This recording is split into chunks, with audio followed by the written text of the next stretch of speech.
Hola, hola, ¿cómo estamos? Como prometí, vamos a dedicar un tiempo para responder preguntas a la teonomía, ¿ya? Voy a esperar un poquito para que se agreguen los hermanos que quieran preguntar. Recuerden, dejen sus preguntas en los comentarios para poder ir respondiéndolas, ¿no? Por mientras voy a esperar que se vayan agregando, que vayan haciendo preguntas. Vamos a esperar un poco.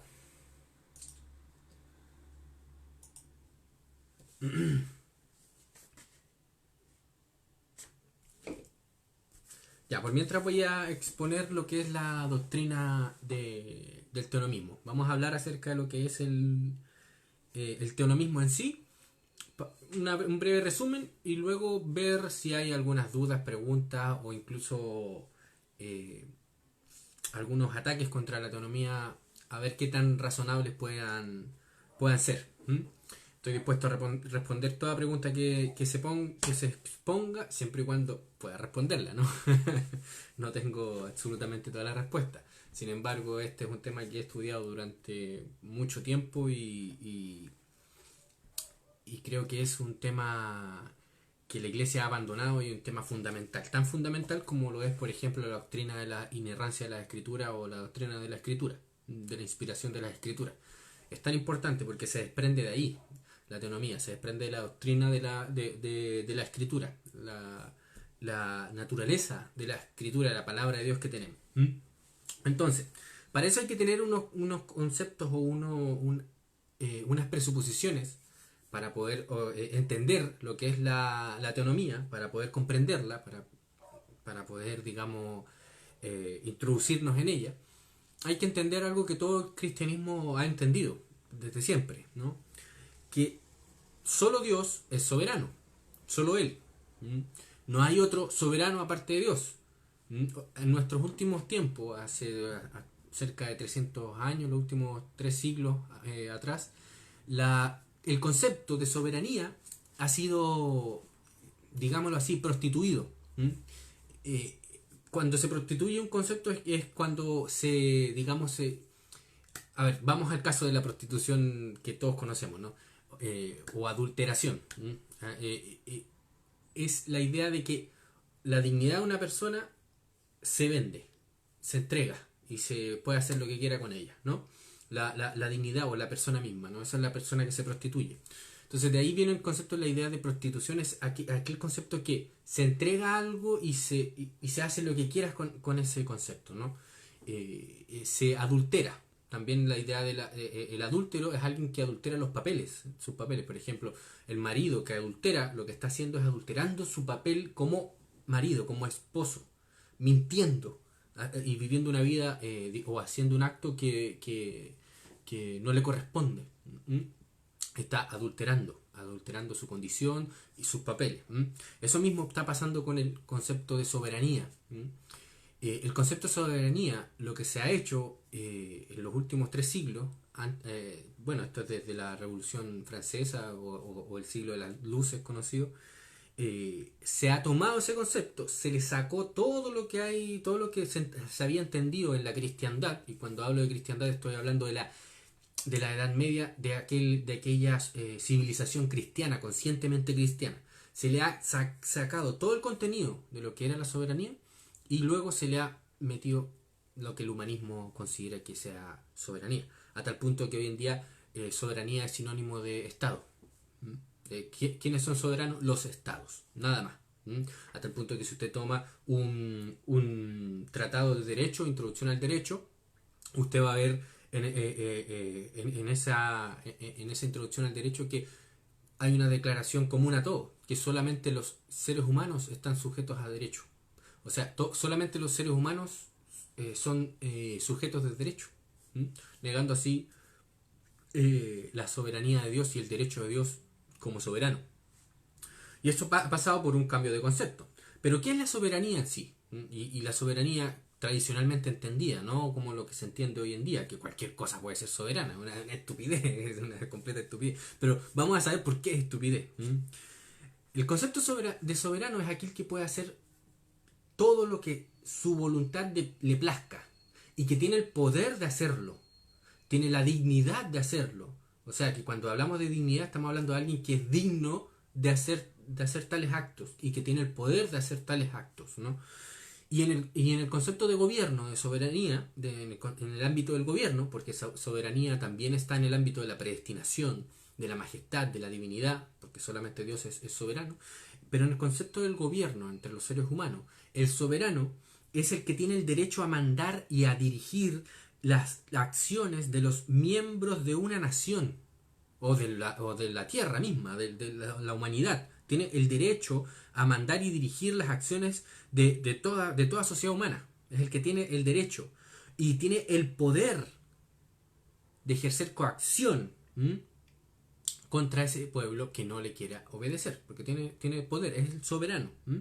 Derecho, derecho que no puede ser resistido, porque nuevamente el concepto de soberanía implica majestad, implica dignidad, implica poder, implica predestinación, porque el soberano es el que predestina toda la sociedad, es el que establece cómo va a manejarse una sociedad.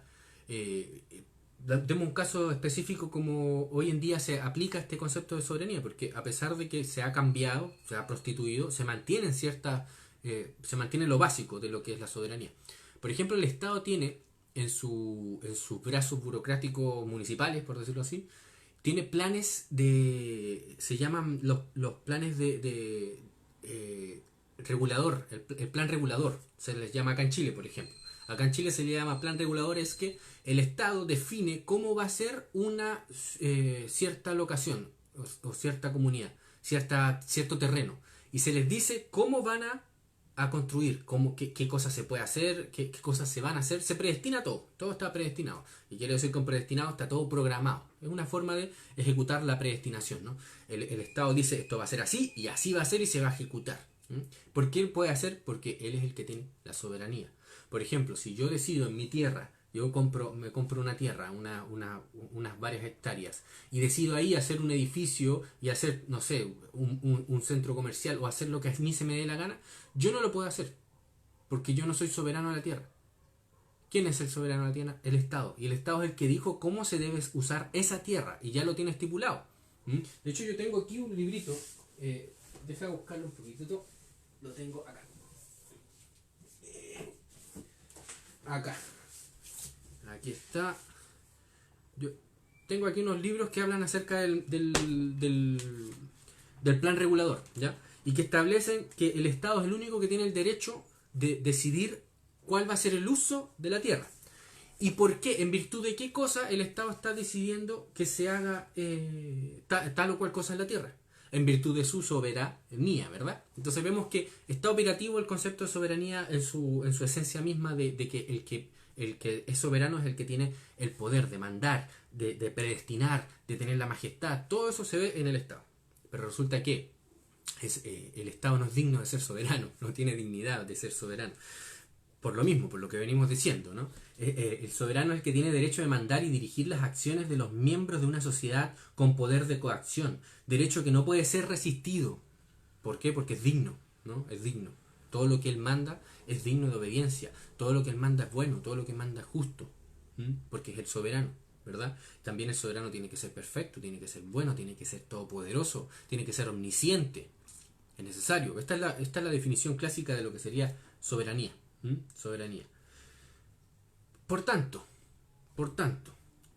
cuando se ejerce el gobierno en la sociedad, ese gobierno debe emanar del supremo soberano. El autogobierno, el gobierno de la familia, el gobierno de los colegios, de las universidades, el gobierno civil, etcétera. Ese gobierno debe encarnar la voluntad del soberano. ¿Qué quiere decir con encarnar la voluntad del soberano? Es que lo que haga ese gobierno debe estar en coordinación con la voluntad del soberano, lo que el soberano estipula que es lo justo y lo malo, lo bueno y lo malo. Su legitimidad se basa en la medida en que se ajusta al cumplimiento de la voluntad del soberano. Ya sea que el gobierno de los padres está siendo ejercido en la familia, el gobierno de los padres debe someterse a la soberanía de Dios, a su voluntad. Ellos no son soberanos. Lo mismo que el autogobierno del individuo. El individuo tampoco es soberano y por tanto debe someterse al soberano. Lo mismo los gobiernos corporativos, como las iglesias, las empresas, los supermercados, etcétera, todo, todo. Entre ellos, entre uno de los distintos gobiernos que hay, incluso uno de los menores, es el gobierno civil, como se puede ver, deducir de las escrituras. Y este gobierno debe ejercer el derecho del soberano. Del soberano. Por ejemplo, hoy en día los jueces, cuando ejercen el derecho, ¿qué están ejerciendo? El derecho de el soberano del Estado. Que es el soberano. El abogado no puede, o el juez no puede irse más allá de lo que dictamina la ley escrita por el soberano. Si esto es clarísimo. Lo que pasa es que se ha prostituido el concepto de soberanía y se ha entregado a los hombres, al Estado. Ese es el grave problema que tenemos. Entendiendo esto que es una blasfemia, que es un grito de guerra contra el único soberano, y la escritura sí lo establece, el único soberano Dios, entendiendo esto, ya luego lo que vamos a hablar de autonomía no debería ser ningún problema, ¿verdad? No deberíamos tener ningún problema, a menos que tengamos un problema en esta definición del concepto de soberanía, que soberano es solo Dios, exclusivamente Dios, es el único soberano de la tierra y el que tiene derecho de predestinar no solo el uso de la tierra, sino que predestinar nuestras vidas, de predestinar todo, y no solamente el derecho de predestinar, sino que el derecho de gobernar todo a través de su voluntad y de su ley, de lo que llamaríamos su legislación que está aquí en la palabra, en las Santas Escrituras. Esto es no es la alternativa, porque en verdad lo que el ser humano presentó fue la alternativa al verdadero orden jurídico de esta tierra, del mundo entero, que sería la palabra de Dios. El hombre lo que ha dado es la alternativa humanista, que es la de crear sus estados soberanos, unas abstracciones ridículas, y que ese estado es el que es el legislador y el que entrega la ley. Entendiendo esto básico, esta pugna, esta antítesis entre la fuente de la ley, que es solo Dios, y el hombre falso que se ha reunido, como desde la Torre de Babel, que tenemos registro de esto, se ha reunido para irse en contra de Dios y establecerse ellos como soberanos. Hagámonos un nombre, dice, reunámonos todos aquí, tengamos esto como testimonio, y hagámonos un nombre y hagámonos leyes para nosotros, para que vivamos justamente, como si se pudiera vivir justamente sin Dios, como si pudiera haber justicia sin Dios. Usted tiene que ser pagano, tiene que pensar de forma pagana. ¿Qué quiero decir con pagano? Lo que estoy diciendo con pagano es aquel que rechaza la palabra de Dios, la ley de Dios, que rechaza a Dios, todo lo que es de Dios. Usted tiene que ser pagano para rechazar la teonomía y para establecer que el hombre es el que define lo que es bueno y lo que es malo. Tiene que ser pagano, es la única forma. La presuposición básica para el cristiano es que Dios solo es soberano y solo Él es la fuente de la ley, solo Él tiene la dignidad de ser predestinador, solo Él tiene la dignidad de gobernar de forma absoluta todas las cosas, porque Él es el único que tiene derecho último a gobernar absolutamente todo. Todo. Y Él ha dado ciertos poderes concretos para que se ejerzan su gobierno último, como lo es el gobierno de los padres, el gobierno del individuo, el autogobierno, el gobierno de las corporaciones, y entre esos el gobierno civil, que es uno de los más pequeños. Los gringos les gusta llamar a este gobierno civil el magistrado menor. El magistrado menor es un pequeño gobierno que es importante, sí, cuando hay disputas que necesitan un árbitro, y ahí está el magistrado civil, pero no es nada más que eso. No es el soberano, no es el que define el derecho, no es el que define la ley. ¿Entienden? La fuente de la ley solo es única y exclusivamente Dios, nada más que eso. Y nosotros como cristianos, ¿qué es lo que debemos hacer con respecto a los paganos? Con respecto a estos estados que han puesto su roca en sus falsos dioses, en sus falsas torres de Babel. ¿Qué respondemos? Veamos lo que dice, por ejemplo, Deuteronomio, capítulo 33. Deuteronomio 33. Y por mientras vayan escribiendo sus preguntas, si tienen preguntas, para poder responderlas acerca del teonomismo. Deuteronomio 32, versículo 31. Fijémonos lo que dice Pablo. Perdón, Moisés. Pablo está mucho tiempo después. Fíjense lo que dice en el versículo 31 del capítulo 32 de Deuteronomio. Dice el Señor a través de Moisés, porque la roca de ellos, ¿de quiénes? De los paganos, de todos los paganos que no se han sometido a la ley de Dios, que no han querido creer en la ley de Dios, y ojo, no es que sean ignorantes, porque el apóstol Pablo en el capítulo 1 de Romanos deja en claro que los hombres saben que existe un Dios y que ha dado una ley, pero ellos la han rechazado, no quieren aceptarla, no quieren, por su naturaleza, ¿no? El versículo entonces dice, porque la roca de ellos no es como nuestra roca. ¿Quién es nuestra roca? En toda la escritura eso ha estado muy claro. Jesucristo mismo se llamó a sí mismo la roca. El apóstol Pedro identificó a Cristo como la roca. No a sí mismo, no como dicen los católicos romanos que Pedro es la roca. No. Toda la escritura, toda la Biblia habla acerca de esta roca. Y dice, porque la roca de ellos no es como nuestra roca. Y aún nuestros enemigos son de ellos jueces.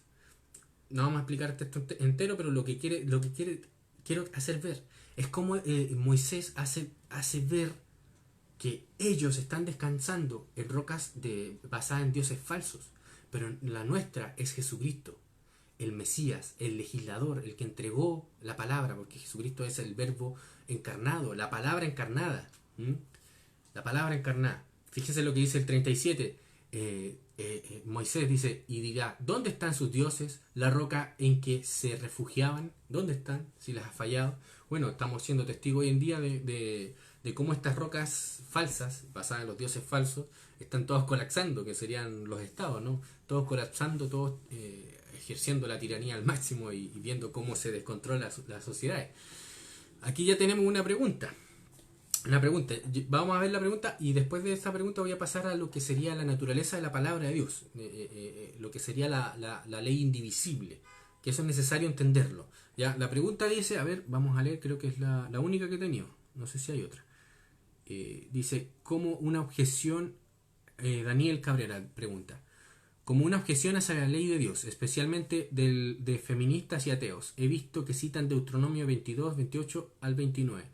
Cuando algún hombre hallare a una joven virgen que no fuere desposada, y la tomare y se acostare con ella, y fueren descubiertos, entonces el hombre que se acostó con ella dará al padre de la joven 50 piezas de plata, y ella será su mujer por cuanto la humilló, no la podrá despedir en todos sus días. ¿Cómo debemos interpretar la vigencia de la ley en nuestro mundo contemporáneo? Muy buena pregunta, excelente pregunta, y la base para poder responder a esta pregunta, la base fundamental, estimados hermanos, es que cuando respondamos a esto, no podemos asumir o presumir, mejor dicho, o tener la asunción o la idea de que existe otra justicia aparte de esta. Y que conoce esa otra justicia, que sería como lo que nos presentan los paganos como a Platón, como Aristóteles y como todos los paganos actuales, la idea de que existe una justicia abstracta, independiente de Dios, en un área ahí, en las nubes, no sé dónde, que muchos llaman ley natural. No debemos asumir que existe tal cosa y tomar eso, y con esa definición de justicia abstracta, independiente de Dios, tomarla y con esa medir esta ley que me está presentando el hermano, ¿cómo es que se llama? El hermano Daniel Cabrera Padilla. No podemos tomar vamos a ponerlo en términos bíblicos, no podemos tomar ese canon, ese estándar, o esa, entre comillas, escritura, esa medida, no podemos tomarla y con esa medir esta ley. ¿Comprenden la idea? Porque eso es lo que estaríamos haciendo, es simplemente siendo discípulos de la serpiente antigua, de Satanás. ¿Qué pasó en Génesis capítulo 3? Pues Adán y Eva estaban en pacto con Dios y ellos estaban llamados por Dios a ejercer dominio sobre la tierra. Y en ese ejercicio del dominio ellos lo tenían que hacer bajo la autoridad de Dios, limitado por la ley de Dios. Entonces, el gobierno material de Adán y Eva en la tierra era la ley de Dios. Ellos estaban siendo gobernados por la ley. Y ellos no podían juzgar la ley de Dios. Era la ley la que juzgaba a ellos. ¿me entienden? Y ellos eran felices, eran plenos, tenían el conocimiento de Dios, el conocimiento del Altísimo, tenían una verdadera rectitud, eran justos, tenían santidad, verdadera santidad, porque estaban apartados para Dios, no para juzgar a Dios, sino apartados para obedecer a Dios, para rendirle adoración a Dios, y ejercían el dominio. Ellos eran plenos. No digo felices porque el objetivo de la vida no es ser feliz, el objetivo de la vida es adorar al Señor, que eso trae una felicidad, un gozo, sí, pero no es el objetivo del gozo, es un resultado. Y el de ejercicio del dominio. Esa es la vocación del ser humano, ejercer dominio bajo los términos de Dios, bajo su soberanía. ¿Entiendes? Entonces, comprendiendo esto, no podemos llegar con este texto, como lo hacen los paganos, como bien nos lo dice nuestro hermano Daniel Cabrera, que dice que es una objeción típica de los ateos y de las feministas, presentar este texto. Ya, eso de partida no tiene sentido. ¿De qué manera lo quiero decir? En que no podemos ponernos en el mismo lugar de ellos y juzgar a Dios y juzgar la palabra. No. Pero lo que sí podemos hacer es buscar entender qué es lo que está ordenándonos aquí el Señor y cuál era el orden jurídico establecido por Dios, qué era lo bueno, qué era lo malo que esta ley nos muestra. Si nosotros vamos entonces al texto de Deuteronomio capítulo 22, Deuteronomio capítulo 22, versículo era el versículo 28, ¿verdad? Nos vamos a dar cuenta que esta ley ya había sido promulgada anteriormente también, en Éxodo. Se está repitiendo esta ley. En Éxodo capítulo 22, versículo 16 dice, si alguno engañare a una doncella que no fuere desposada y durmiere con ella, deberá dotarla y tomarla por mujer. Si su padre no quisiere dársela, él le pesará plata conforme a la dote de las vírgenes. La dote de una virgen era aquel pago que hacía el novio a la familia como una especie de seguro por si después él ya sea muriese o la abandonase. Le quedaba ese seguro para que ella no quedara viuda, y lo que típico que pasaba con las viudas en aquellos tiempos, que las viudas ya no tenían familia, ya no tenían nada. Supongamos una viuda adulta que murieron sus padres todo, y ya no tenía familiar, lo único que se podía dedicar era lamentablemente, a la prostitución. Entonces, vemos que el texto aquí nos está diciendo que no es que simplemente estamos acercándonos, todavía no estamos llegando a la interpretación total, sino que nos damos cuenta que Éxodo nos da una luz, de que no es que llega y la obligación es que el tipo tiene que pagarle la dote, tomarla como por mujer y la hija casarse, sino que fíjese lo que dice el versículo 17. Si su padre no quisiere dársela, ¿qué pasa si esta mujer fue dañada? Su dignidad fue dañada.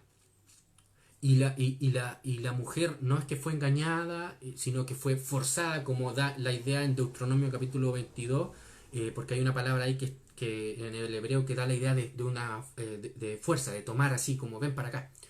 ¿Qué pasa si esa hija se siente indigna y le pide a su padre, no quiero casarme con él? El padre, como un padre, no va a querer lo peor para su hija y va a decidir no dársela. Pero aún así, el tipo debe pagarle el adote, que era el seguro que se le daba a los padres por si alguna catástrofe pasaba, ¿no? O si la abandonaba, o si la engañaba, si había un repudio. Entonces, al pasar eso, resulta que la mujer ya no quedaba virgen, y es importantísimo en ese tiempo en Israel, importantísimo que una mujer fuese virgen para poder darle el matrimonio. Era muy importante. Una mujer que no fuese virgen ya no era deseable para casarse, ¿entienden? Por el estándar que había. Entonces quedaba asegurada con el adote, ¿me entienden? Y en muchas ocasiones las mujeres preferirían casarse con el hombre. A menos que, claro, si el padre se da cuenta que el hombre es un psicópata, un loco, no se la entregaría. Y ahora, fijémonos que la ley bíblica, la ley de Dios, en su justicia, establece que cuando alguien comete un delito, debe resarcir. Eso todo es lo que es Éxodo capítulo 21, 22, 23. es la ley casuística. Cuando un delincuente roba, por ejemplo, él debe pagar el daño hecho, causado, más una multa. Que por ejemplo, si yo me robo 1.000.000 de pesos a mi prójimo y a mí me pillan, me atrapan con el dinero, yo debo devolver ese dinero y además con una multa, que sería lo que yo podría haber ganado con ese monto. Y por tanto yo debería devolverlo y pagarle una multa. Luego, si yo vuelvo a robar, o sea, yo estoy reincidiendo, la ley de Dios, ¿qué es lo que dictamina? Que cuando ya yo me enfrento a los jueces y los jueces dictaminan y me dan la sentencia y yo sigo viviendo una vida de criminal, la ley establece que el tal deberá morir. Porque ha hecho de su vida la delincuencia. Y en una sociedad en la que acepta que delincuentes vivan su vida como delincuentes, es una sociedad que va a perecer. Y el orden jurídico establece que no se debe tolerar tal cosa. Que el tal debe ser penado con la pena de muerte por reincidir, por querer entregar su vida a la delincuencia. Entonces, entendiendo ya el texto en algo, se puede ir comprendiendo el orden jurídico de Dios, porque no lo vamos a juzgar con nuestro ordenamiento o con nuestra moral, que es autónoma de Dios, sino que debemos juzgarlo con la escritura con la escritura, no juzgar la escritura con nuestro pensamiento, digamos, de lo que es bueno y de lo que es malo. Porque eso es lo que Satanás, la serpiente, le entregó a Eva. Decirle, mira, ¿sabes qué? Dios te dijo que hacer esto es malo, pero mira, toma tú la iniciativa y juzga a Dios. Come del fruto del conocimiento del bien y del mal, y ahí vas a comprobar si es que lo que te dice Dios es bueno. Porque Satanás no le dijo directamente, no, Dios es malo, Dios quiere lo malo para ti. No, Satanás fue muy sutil. Le dijo, mira, tú tienes que tomar la sabiduría y juzgar por ti mismo y juzga a Dios. En una de esas Dios tiene razón. Pero tú eres autónoma de Dios. Tú debes decidir por ti misma si Dios es bueno o malo. O lo que te está mandando está bien o está mal. Sé tú la regla. Sé tú eso. El juzgar. ¿Me entiendes? ¿Comprenden la idea? Entonces, claro, a los paganos esto los va a reventar, ¿no? Pero el que entiende la ley de Dios, el orden de Dios, la palabra de Dios, no le va a producir problemas. ¿Me entiendes? Esta ley suena, obviamente, tan potente a nuestros días, a nuestro oído, que nos llama la atención tanto, pero ¿saben por qué suena tan fuerte? Porque hemos abandonado la palabra de Dios, hemos abandonado a Dios como soberano y hemos aceptado que otros sean soberanos. Y nuestra moralidad, nuestra ética, porque toda ley trata de la moral, toda la ley trata de la moral, porque toda la ley habla de lo que es bueno y de lo que es malo, de lo que es justo, de lo que es injusto. Eso es moral, toda ley es moral. Entonces, como hemos permitido que otra fuente nos diga lo que es bueno y lo que es malo, pues ya nos hemos acostumbrado. Entonces cuando se nos viene esto, cuando se nos viene la palabra de Dios, nos ponemos en alerta. Cuando debería ser al revés. Cuando debería ser que cuando el Estado venga saliendo con sus mentiras de leyes, porque son todas mentiras, cuando salga con eso, a nosotros lo que nos debería llamar la atención es decir, ¿qué se creen? La misma reacción que tenemos al leer estas leyes y decir, oye, qué terrible, imagínate a alguien lo pusiera hoy en día en vigencia, ¿no? ¿Ven? Esa misma debería ser al revés. Y eso es porque hemos sido paganizados, es porque hemos ido en pos de dioses ajenos. Hemos descansado, nuestra moral ha descansado en otras rocas, como diría Moisés, o como diría nuestro Señor Jesucristo al final del Sermón del Monte.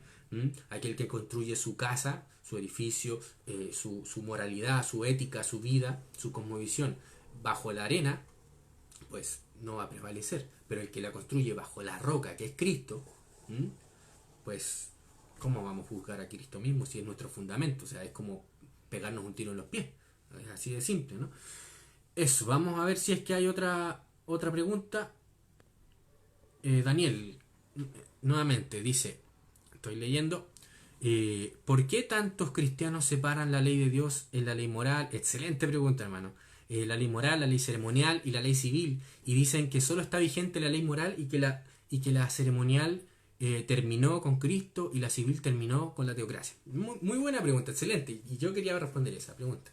Nuevamente mi método, como ustedes todos han estado viendo, el método es primero declarar la presuposición. Que yo no vengo aquí creyéndome neutral y que, mira, vamos a llegar a una conclusión correcta, que es lo más razonable. No. Vamos a declarar las presuposiciones, vamos a declarar nuestra posición y luego desarrollarla. ¿Mm? La posición es, y esto es lo que me faltaba en la introducción, hablar acerca de la ley indivisible. ¿Mm? La palabra de Dios, y por tanto su ley, porque cuando hablamos los reconstruccionistas o el tonomismo, habla de la ley de Dios o de la palabra ley de Dios, está hablando de esto. No está hablando de unos códigos en el Pentateuco. No, estamos hablando de esto. De la palabra entera, toda. Toda la palabra de Dios está investida con la autoridad de ley, con el poder soberano de una ley. ¿Mm? Eso que quede, digamos, especialmente claro. Entonces, cuando hablamos de la palabra ley de Dios, de la palabra de Dios, estamos hablando de la palabra soberano. Y cuando estamos hablando de la palabra soberano, del soberano y de la palabra escrita, la revelación de nuestro Dios trino, estamos hablando de una palabra que tiene los atributos de su fuente. ¿Mm? O como lo digo yo, le llamo yo, hereda esta palabra, hereda la naturaleza de Dios, o las virtudes, mejor dicho, las virtudes de nuestro Dios soberano. Por tanto, como Dios es perfecto, su ley es perfecta. Y esto lo declara la misma palabra de Dios, ¿no? No creo que sea ajeno a alguien que ha leído la Biblia, que un cristiano mencione que la ley de Dios es perfecta, ¿m? Que convierte el alma. No sé si le suena, a una de esas le suena. Si es que ha leído la Biblia, obviamente, ¿no? Es perfecta, es eterna, como nuestro Dios es eterno, ¿verdad? La naturaleza de la palabra de Dios es eterna, es perfecta, es santa, es justa, es buena. Pero también, al heredar estas virtudes, la ley de Dios es indivisible. En la teología se habla de que nuestro Dios trino, es indivisible, es un ser, digamos, el ser de Dios se le dice simple, pero no en el sentido de lo que nosotros entendemos de forma vulgar como simple. La idea de la simplicidad de Dios es que Dios no tiene partes. Dios es un ser completo, absoluto, y no es indivisible nuestro Dios, es perfecto. No es como nosotros que tenemos parte, tenemos boca, ojo, tenemos una parte material, una espiritual. No, nuestro Dios es perfecto. Esa es la doctrina que se le llama la simplicidad de Dios. Y esa virtud de Dios, esa naturaleza de Dios, se le hereda a la palabra de Dios. Y por eso que los reconstruccionistas hablamos de la ley indivisible. ¿Mm? La ley indivisible que no se puede separar, que no se puede quebrantar o decir que mira, hay tres tipos de leyes y yo quebranté una nomás. Así que no soy culpable de todas las demás, solo de esta. Pero ¿qué nos dice Santiago en su epístola? Que el que se hace culpable de uno solo de los mandamientos se hace culpable de todos. Y nos está entregando la doctrina de la simplicidad de la ley, o de la digamos unidad de la ley, la perfecta unidad de la ley indivisible. Entonces, cuando se hace esa separación de ley moral, ley ceremonial y ley civil, mire, yo puedo aceptarlo en términos didácticos, ¿ya? Como para saber qué habla la ley de Dios respecto digamos, a la vida en la comunidad. Pero es que la ley de Dios habla de todo. La ley de Dios se refiere a la vida en comunidad, así que hacer la separación de la ley civil es como contradictorio, porque ¿que acaso la ley moral no habla de la vida en comunidad? Por tanto, no le hallo sentido a esa separación. Ya, esa separación no tiene sentido.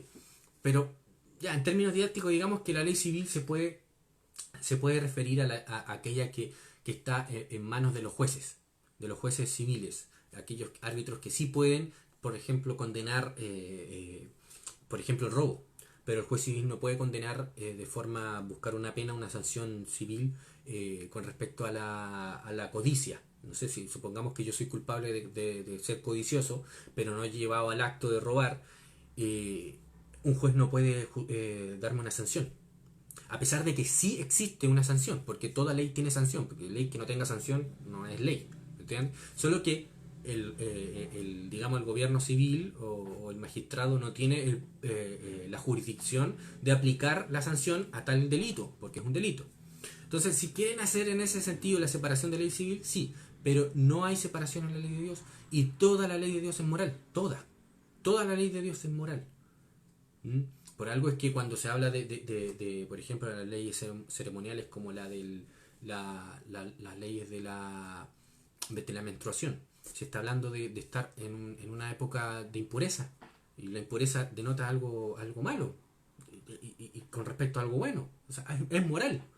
Es moral. Es lo mismo en la ley que habla acerca de derramar semen de parte de los hombres. También es moral, no está hablando de algo ceremonial. Por eso, la ley indivisible, ¿qué es lo que no debemos entender como básico? Dios ha hablado en su palabra, su ley. Y la ley básica que gobierna toda la tierra, todas las naciones, toda la realidad, es su palabra ley. Y su palabra ley, con respecto a la moral, habla de los 10 mandamientos. Y los 10 mandamientos son la ley básica, fundamental, que contiene toda la información acerca de lo que es justo, de lo que es bueno. ¿Mm? Y que con ella, cuando alumbramos, podemos demostrar qué es lo malo. Se puede constatar qué es lo malo, qué es lo injusto. Y cuando hablamos de lo que dicen las leyes civiles, lo que estamos hablando es cómo esa ley moral, que llamamos moral, pero que es los 10 mandamientos, esos 10 mandamientos, cómo, digamos, iluminan. Digamos que esa es la fuente de la justicia, la fuente de la moral, de lo bueno, de lo justo, de lo santo. Esa ley, lo que hace, los 10 mandamientos, cuando vemos un caso en específico, alumbra en ese caso y nosotros podemos ver. Es como cuando alguien está en una casa oscura y quiere caminar pero no ve nada, entonces necesita la luz para poder ver si puede avanzar. Entonces, cuando nosotros estamos en la oscuridad de no saber qué es lo bueno y qué es lo malo, necesitamos la ley de Dios para poder saberlo, los 10 mandamientos, y cuando alumbramos en un caso específico, esa ley nos va a mostrar lo que va a separar lo que es bueno y lo que es malo. ¿Entienden? Entonces, esa luz que está alumbrando en ese caso específico es la que conocemos como ley civil, la que yo llamo norma jurídica, que es lo que es la luz que arroja los 10 mandamientos a un caso en particular. Como por ejemplo, alguien que adulteró. Alguien que adulteró es el acto. ¿Y qué nos dice la ley en los 10 mandamientos? Que nos alumbra en ese acto que tal cosa es pecado, es inmoral y merece castigo. ¿Me entienden? Y esa luz que arroja arroja los 10 mandamientos están ilustradas en Éxodo capítulo 21, 22, 23 y en todas las escrituras. Y que nos dice claramente que los tales son dignos de la pena de muerte. Y por tanto esa es la interpretación, eso es lo que nos separa de lo malo y de lo justo y la sanción que se presenta. Luego, podemos separar los 10 mandamientos de esa luz o de ese caso que alumbró y que nos demostró que es lo justo y que es lo malo. ¿Se puede separar? No, pues porque la fuente de esa ley o de esa aplicación a ese caso dado es los 10 mandamientos. Por eso es que, dando al principio la presuposición, la ley de Dios es indivisible, no se puede separar. ¿Entienden? Por tanto, hablar de ley moral, ley civil, como si fuese abolida, es una estupidez. ¿Entienden? Es una tontera. Les voy a dar el ejemplo de la ley ceremonial para que vean que esto no calza con la realidad. Muchos dicen que la ley ceremonial cesó con Cristo, o mejor dicho, se abolió. Aún mientras Cristo decía que no vino a abolir, sino a dar cumplimiento, ¿no? Ninguna ley, ninguna, y ojo con esto, escuchen bien y luego escuchen la explicación. Ninguna ley de la palabra, aquí, ninguna ley ha sido abolida, ninguna. Y cuando digo ninguna, estoy refiriéndome a todas las leyes de Moisés. Ninguna fueron abolidas. Pero ahora vamos a explicar muchas cosas que hay que atender, ¿no? Pero les voy a dar una analogía para que ustedes entiendan que lo que estoy diciendo es totalmente razonable. Acá en Chile, hace algunos años atrás, pocos años, 30 años para ponerle redondeado, en Chile existía la ley que castigaba la sodomía. Y había una sanción respecto a la sodomía. Y hace esos años, 30, 20 años atrás, se abolió esa ley del Código Civil. Se abolió. Ahora la pregunta es, si usted se consigue un Código Civil actualizado a día de hoy, ¿se va a encontrar la ley que sancionaba la sodomía? No, no se la va a encontrar. Si le pregunta al Estado, supongamos va a esa institución bestial, va y le pregunta, oiga, usted tenía una ley que sancionaba la sodomía. ¿Usted se va a encontrar que el Estado hoy día reconoce esa ley como justa o como buena? No, le va a decir no la reconocemos. No. Bueno, es por lo obvio, porque cuando una ley es abolida, esa ley es quitada, es sacada. Y ya no se reconoce como justa ni como nada, no se reconoce como justicia, ¿verdad? Eso calza con la visión de las escrituras que nos presentan que la ley ceremonial está siendo cumplida hoy día, está vigente y teniendo un cumplimiento. Hoy tiene un cumplimiento en Cristo. O sea, imagínense, hoy, si alguien dijera que hoy en Chile la sodomía, la sanción a la sodomía tiene un cumplimiento, pero la ley está abolida. ¿Cómo es eso? Es imposible. Si tú das abolición a una ley, esa ley imposible que tenga cumplimiento hoy día, porque se necesita la ley para que tenga cumplimiento. Bueno, resulta que en Cristo están siendo cumplidas hoy todas esas leyes que llamamos ceremoniales.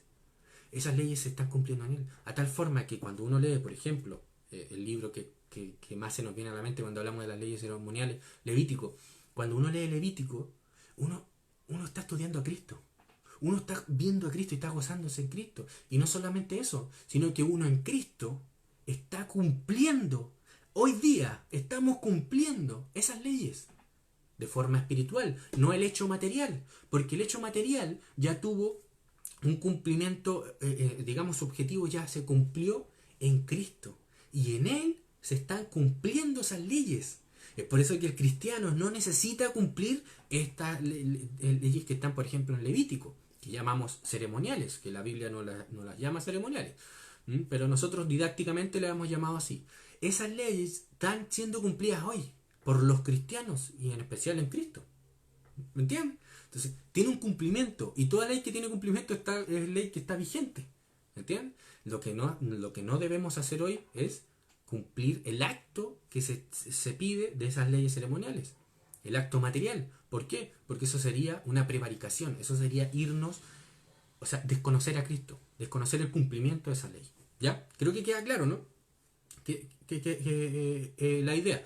Di la idea de la unificación de la ley es una, por tanto no podemos hacer una separación de tal forma que la simplicidad de esa separación de decir ley moral, ley civil y ley ceremonial y luego decir que se abolió esta y esta nos queda. Cuando en realidad toda la ley es moral, toda la ley es moral. No existe tal cosa como una ley amoral, no existe. Vamos con otra pregunta, a ver. Alejandro Muñoz Patiño nos dice, sabiendo que ya no tenemos la costumbre cultural de la dote, ¿cuál sería el procedimiento en una violación de manera como la presentaste? Ya. Antes que nada también hay que tratar un tema importante, ¿no? La teonomía, en el sentido último, que la teonomía debe aplicarse como nación, lamentablemente, para vergüenza nuestra, nosotros no estamos capacitados para llevarla a cabo, y por tanto, como no estamos capacitados por una rebeldía, por haber sido discipulados por la serpiente y no por y no por Dios, porque esa es la verdad material, pues si hemos sido educados por el mundo, hemos sido educados por el mundo acerca de lo que es bueno, de lo que es justo, de lo que es verdadero, hemos sido educados por el mundo. Y como en un área de la vida, en particular, así como personal, hemos sido educados en las verdades pietistas de las escrituras, del cristianismo, ¿no?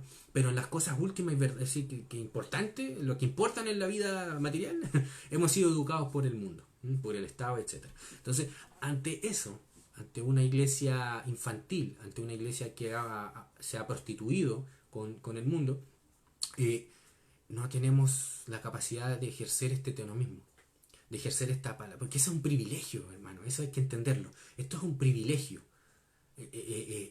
Y el privilegio debe venir con la obediencia, ¿ya? Cuando te da ese privilegio tú tienes que ser fiel, Si no eres fiel, el Señor te va a quitar ese privilegio, y como la Escritura sí lo ha mostrado en toda la historia del pueblo de Dios, Dios le quita ese privilegio de ser un pueblo de la ley de Dios, se lo quita y le envía a tiranos, a otros poderes injustos, inmorales, que los gobiernen y que ellos impongan la ley, ya que el pueblo de Dios no quiso discipularse y gobernarse con la ley de Dios. ¿Me entienden? Y por eso, para aplicar estas leyes, como por ejemplo la pena de muerte sobre los adúlteros, sobre los asesinos, no lo podemos hacer hoy en día, en las circunstancias en las que estamos. ¿Por qué? No porque que hay una cosa externa a nosotros que pasó y que nos impide hacerlo. No, no, no, no. Es por culpa nuestra que nosotros no podemos traer justicia a este mundo. Porque no tenemos la justicia en nuestras manos, porque nosotros mismos somos injustos. Nosotros mismos hemos ido en pos de dioses ajenos. No literalmente como muchos creen que hay que ir a adorar una estatua. No, no, no. Un dios es aquel en que depositamos una autoridad, aunque reconocemos en él una autoridad absoluta, como lo es en los estados. Porque al reconocer que ellos pueden ser fuente de leyes y que ellos pueden crear ley como se les dé la gana, estamos reconociendo una autoridad absoluta, ser fuente de ley. Entonces, en ese sentido, por ejemplo, el caso antes de responder a otras preguntas, el caso por ejemplo, de Pablo en 1 Corintios capítulo 5, que se nos cita el ejemplo de uno de los cristianos que estaba viviendo con la esposa de su padre. O sea, estaba cometiendo un incesto, era una aberración en la ley bíblica, eso se exige la pena de muerte. Pero fijémonos que uno de los hijos de Jacob cometió lo mismo y no se aplicó la pena de muerte. ¿Por qué? Porque ellos todavía no estaban preparados, todavía no tenían un gobierno, digamos, todavía eran inmaduros, o sea, todavía no tenían la capacidad de ser hombres de dominio, una nación de dominio. Luego que Dios los discipuló, los llevó al desierto, en el desierto de Sinaí, en el Sinaí le entregó la ley, los discipuló. Luego de eso, ya Dios le exigió el cumplimiento de la ley. Y hoy debería avergonzarnos muchísimo más, porque nosotros tenemos mucha más información, mucha más sabiduría, tenemos toda la información. O sea, no es como por ejemplo, el hijo de Jacob que adulteró con su concubina, sino que nosotros tenemos toda la información que ellos no tenían. Tanta información que claro, que sí lo sabían en particular lo que era bueno, lo que era justo, lo que era malo. Pero hoy nosotros tenemos todos los juicios, todo un montón de información histórica, que somos aún mayormente responsables. ¿Entiendes? Entonces, citando el caso de 1 Corintios 5, que el apóstol Pablo menciona un hermano que se estaba metiendo con la mujer de su padre, el apóstol Pablo en ningún momento dice que no merece la pena de muerte. El apóstol Pablo lo que dice ahí claramente es que exige que la comunidad, la iglesia, entregue al tal a Satanás para destrucción de la carne, a fin de que se pueda salvar, ¿no? Es como una sanción que viene de la ley de Dios en este momento, y que con esa sanción él puede arrepentirse. ¿Y por qué no manda a que el tal sea ejecutado? Algunos dicen que por qué el apóstol Pablo no pidió que se lo llevaran a los tribunales. Porque a qué tribunales lo iban a enviar, hermano. A los del mundo. A los que en el capítulo siguiente, 1 Corintios, capítulo 6, el apóstol Pablo mismo dice: ustedes van a litigio en tribunales del mundo. Ante injustos van ustedes a juicio, ante los injustos. El apóstol Pablo no reconocía justicia en los paganos, en ninguno. A tal punto que, por ejemplo, les dice: debería darles vergüenza que ustedes, teniendo la palabra de Dios, teniendo el Espíritu Santo, no sean capaces de juzgar cosas tan pequeñas. Entonces, debería avergonzarnos hoy en día estar en la misma condición de la iglesia de Corinto, a pesar de que tenemos mucha más información que la iglesia de Corinto. Pues tenemos más de 2000 años de sabiduría, 4000 años más o menos de sabiduría, o más incluso, a través de la palabra de Dios que se nos ha revelado. Entonces, claro, no se puede ejecutar al tal. ¿Por qué? Porque la iglesia estaba en esos momentos bebé, estaba recién comenzando, así como Israel en Egipto, estaban recién comenzando, y aparte también Dios había enviado un juicio sobre el pueblo de Dios, que era Roma. En Daniel nos queda claro que Dios envía a su pueblo como juicio a los persas, a los babilonios primeramente, a los persas, luego después a los griegos, y después de los griegos a la terrible bestia de la Roma, como juicio, no como una bendición, sino como juicio, porque ellos no quisieron nunca, nunca, siempre se fueron rebeldes a aplicar la ley de Dios en la tierra. Por ejemplo, en cosas tan que a lo mejor nosotros podemos decir, oye, pero esos detalles tan pequeños, de hacer descansar la tierra cada 7 años. No, Israel no lo hizo. Y sabes que por eso, esa fue una de las principales, en los que se fundamentó el juicio de Dios para la deportación de Israel, para que la tierra descansara los años que no había sido permitida descansar. Entonces vemos que Dios se preocupa del cumplimiento de su ley, porque Él es el soberano, como decía al principio. El soberano es el que hace, no solamente estipula cuál va a ser el plan, por decirlo así, el plan regulador, el plan para la tierra, y no solamente el que la entrega, sino que el que la hace cumplir, porque su ley es perfecta y su ley tiene las atribuciones de Dios. ¿Entiendes? Entonces se van a cumplir, sea como sea. Su palabra no vuelve para sí vacía, como dice el profeta. Entonces sí, creo que queda un poco claro, supongo, la pregunta de cuál sería el procedimiento en una violación de manera como la presentaste. Y claramente el violador, una persona que sea violadora, que su vida sea cometer violación, esa persona debe ser ejecutada. Pero si fue su primera vez, él debe recompensar, pagar, tratar de devolverle la dignidad a la mujer a través de el adote, que sería que el adote era más o menos alto, no es cualquier cosa, era alto, y la posibilidad de rescatarla y de no dejarla que su vida sea luego tan difícil como lo era la vida de una persona que no era virgen, de una mujer que no era virgen en aquellos tiempos, una doncella que no era virgen, ¿me entiendes? Entonces tenía que restaurar su vida. Porque ¿de qué servía matar al violador si iba a quedar una vida destruida para siempre? Ahora, también dependía de la mujer si quería aceptar el matrimonio a través del padre, porque el padre era la cabeza de la familia, él era el representante de la familia. Entonces la mujer podía rogarle a su padre: padre, yo no quiero casarme con este hombre que me trató tan mal. Entonces el tipo tenía que pagar la dote y luego nunca más reincidir. Y si reincidía, otra violación, ya no había más vuelta, la pena de muerte. ¿Entiendes? Eso es básicamente lo que yo veo en las escrituras. A veces el cuerpo me tiende a que matémoslo de una. no esperemos, pero es la ley de Dios, no puedo ir en contra de ella.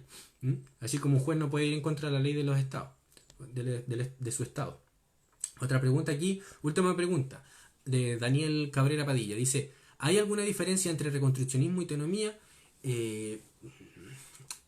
La verdad es que no, porque el reconstruccionismo lo que está hablando es de reconstruir nuestra civilización, que una vez fue cristiana. En Occidente fue la cristiandad, la civilización en la que se reconocía, y esto está en la literatura, en la Edad Media se reconocía que la fuente de la ley era solo Dios, y que la ley de la tierra eran los 10 mandamientos.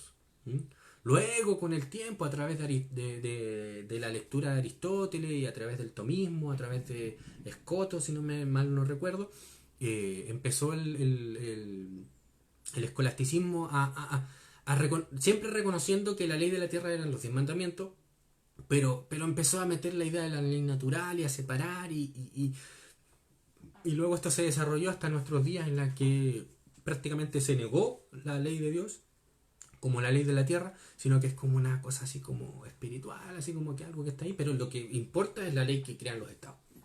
O la supuesta ley natural, que nunca se ha sabido qué es eso de la ley natural, entendiéndola como si fuese aparte de Dios, porque yo sí creo en la ley natural, que es la ley, esta es la única ley natural.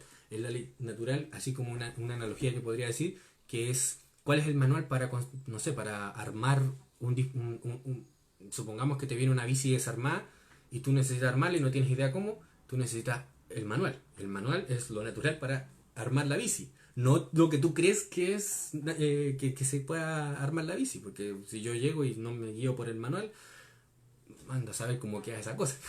Entonces, esa es la ley natural, esta.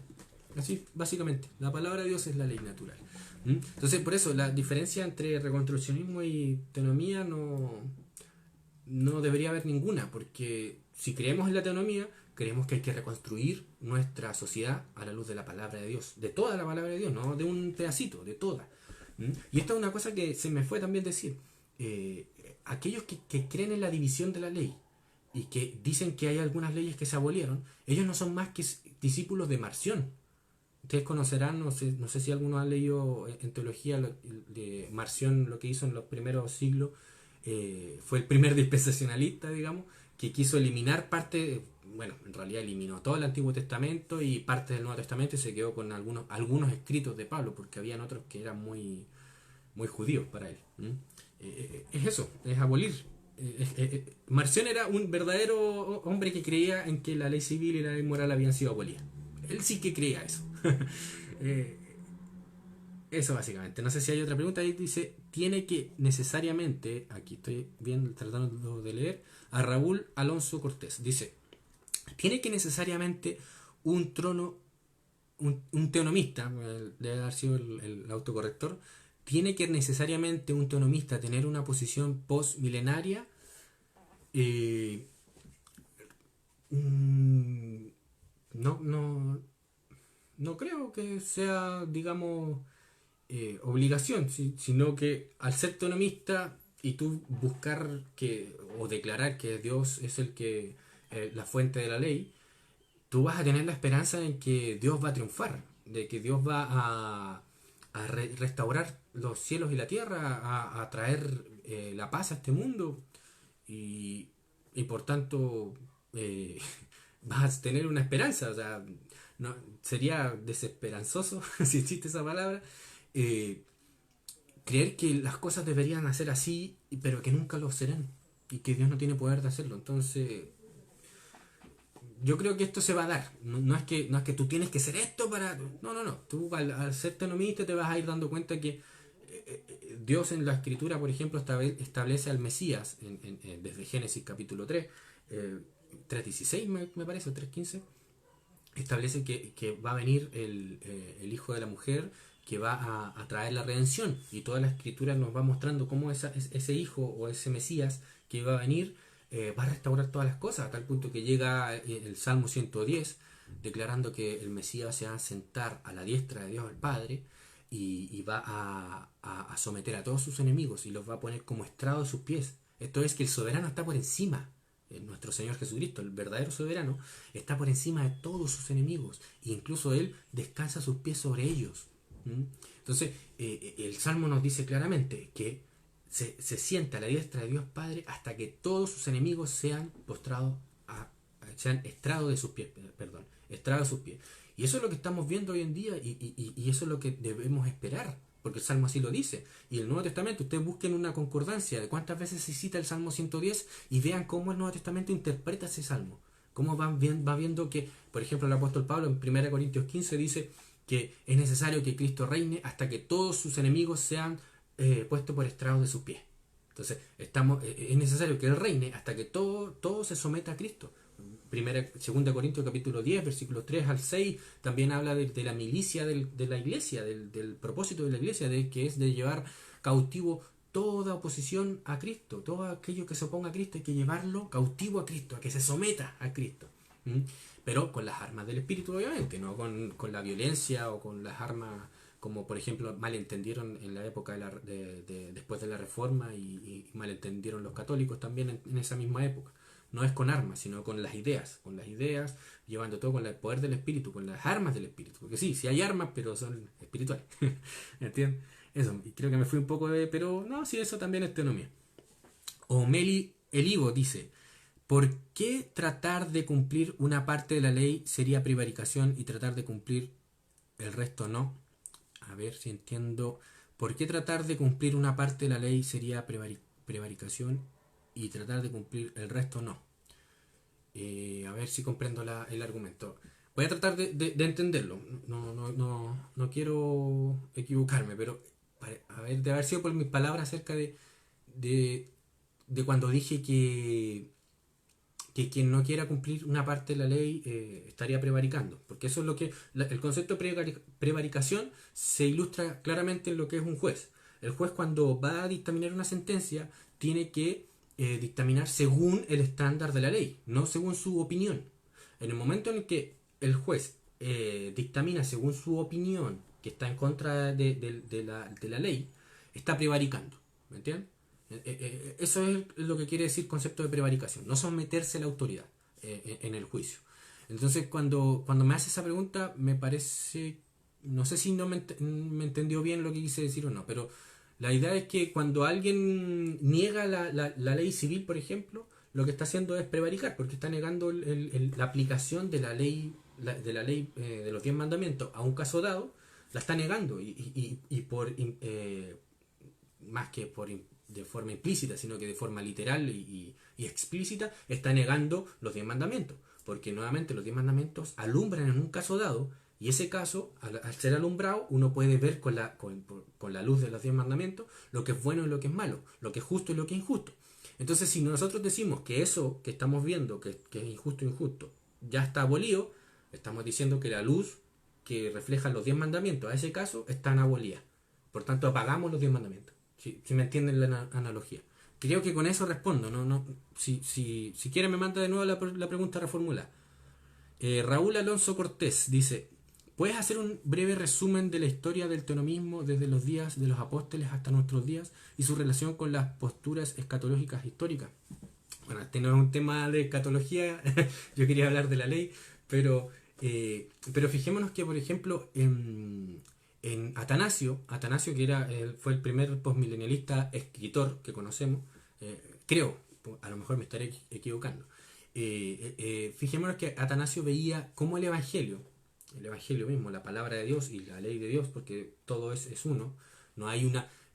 Ojo con esto, nuevamente, cuando dije que la palabra de Dios hereda la naturaleza de la divinidad, o los atributos de la divinidad, no podemos hacer separación de ley y evangelio, en el sentido como si fuese una cosa en contraposición de lo que es el evangelio, o hacer una separación de lo que es la ley y lo que es la gracia.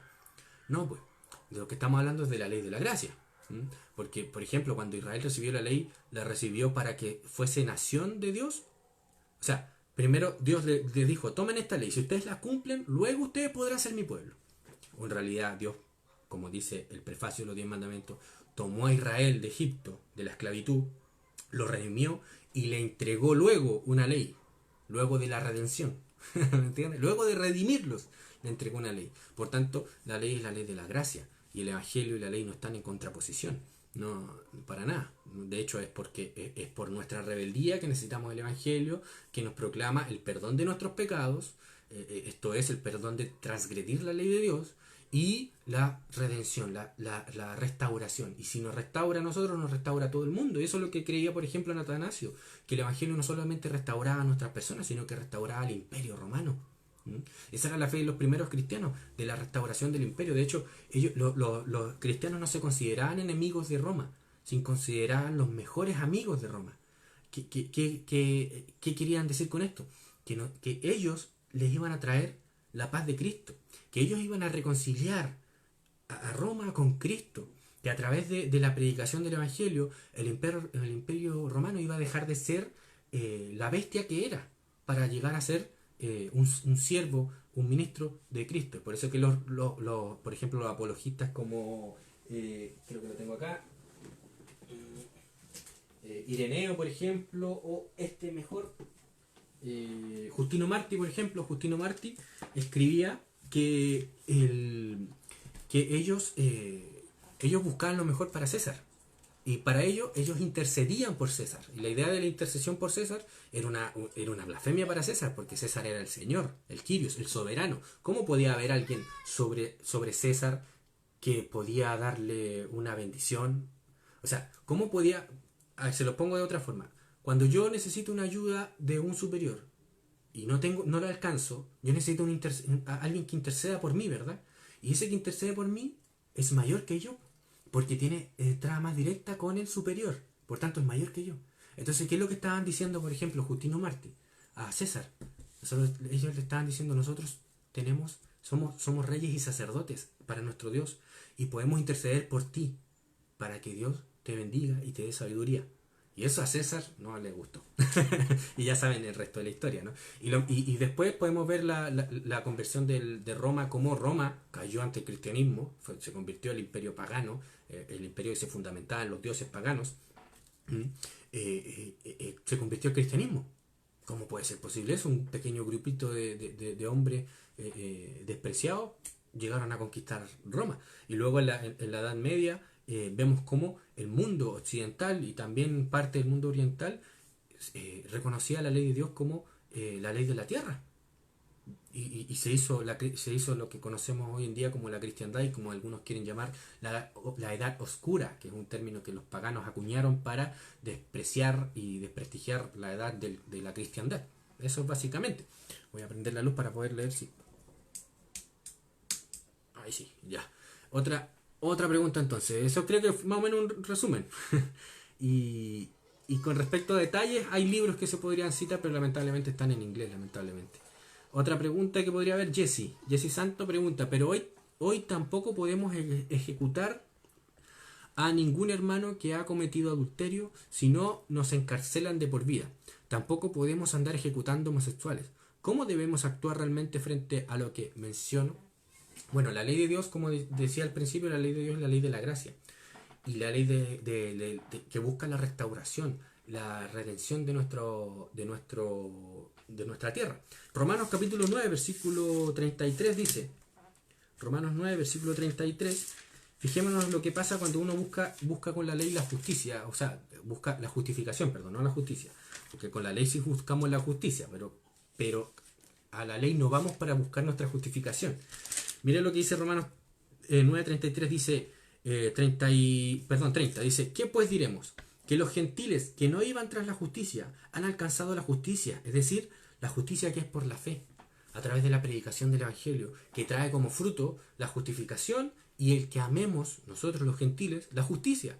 Por tanto, lo primero que nosotros debemos estar haciendo en nuestra condición en la que no hemos rechazado el mandato que Dios nos ha dado de discipular a las naciones, a discipular a mi nación, a Chile, a Argentina, a Estados Unidos, a Noruega, a Colombia, a Brasil, a todos los países a los que está llamado la iglesia a discipular, como no se ha hecho, como se ha abandonado y como se ha entregado ese mandato de discipular, se le ha entregado al Estado,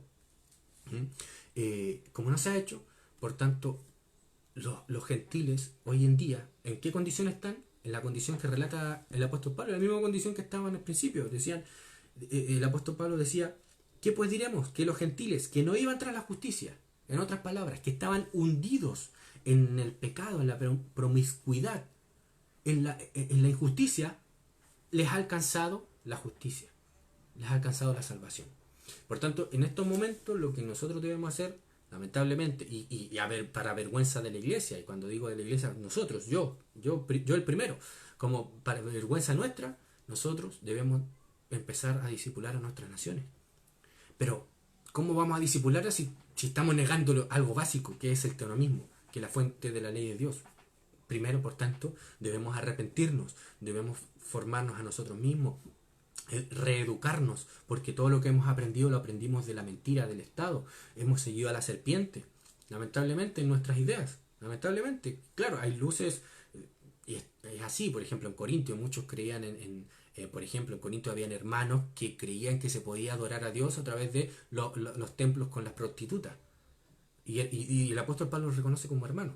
Así que estamos como en una condición como la de Corinto. ¿Entiendes? Entonces necesitamos reeducarnos. Necesitamos sacar todos esos conceptos paganos, quitarlos y empezar con el concepto de la soberanía de Dios, absoluta, en la que Él predestina, Él el que entrega la ley, Él es la ley. Y otra cosa, la ley, como decía al principio, no es un concepto abstracto e independiente de Dios. La ley es Dios mismo. Y por tanto su palabra es la ley. Lo que Él dice, no hay otra ley que más que esa. ¿Entiendes? Lo que hay distinto es, hoy en la sociedad humana, es gobiernos. Y esos gobiernos están sometidos a la ley de Dios. No son soberanos. No es que hayan esferas soberanas. Eso no existe. Otra pregunta, me parece que no hay más preguntas, hermano. No sé si hay otra que quieran hacer o si se me ha escapado alguna. No. Bueno, terminando, si es que no hay otra pregunta, me parece que no hay otra pregunta. Bueno, terminamos hablando de lo que es la ley indivisible, hermano. La ley indivisible es la palabra de Dios que hereda la naturaleza de nuestro Dios trino. Y esa palabra es perfecta, es justa, es buena, es santa, es eterna, es indivisible. ¿Mm? No tiene partes y ninguna y menos aún que una de esas partes deje de ser, quede abolida. Como por ejemplo, cuando decimos que la ley civil ha sido abolida, ¿qué es lo que estamos diciendo con eso? Que hoy en día la ley civil es injusta. ¿Me entienden? Que hoy en día la ley civil no es santa, que hoy en día la ley civil no es buena, que hoy en día la ley civil no es perfecta, que hoy en día la ley civil no es justa. No, no, no, no, no. Entendamos que cuando los 10 mandamientos están, que solamente, por eso es que esto es clave, con esto ya concluimos entonces.